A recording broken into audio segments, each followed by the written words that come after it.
নমস্কার বন্ধুরা, কেমন আছেন সবাই? জুইয়ের পাকঘরে আবার সবাইকে স্বাগত। আজ বাজার থেকে শাপলা নিয়ে এসছে। শাপলাগুলো খোসা ফেলে বানিয়ে নিচ্ছি ছোট ছোট করে। ছোট মাছ এনেছে, তাই দিয়ে রান্না করব।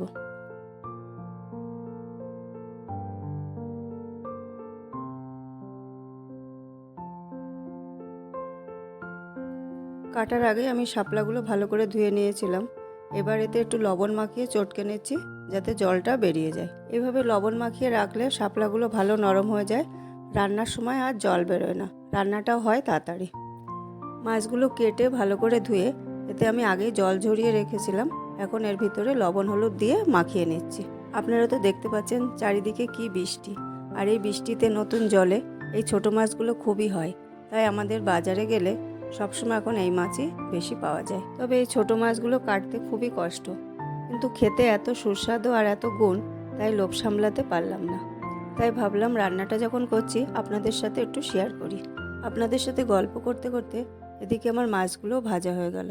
আর এই মাছ ভাজা তেলের ভিতরে আমি দিয়ে দিচ্ছি লঙ্কা, দুটো পেঁয়াজ আর শাপলা। আপনারা বুঝতে পারছেন শাপলাগুলো আগে থেকে লবণ মাখিয়ে রাখাতে কত সুন্দর নরম হয়ে এসছে।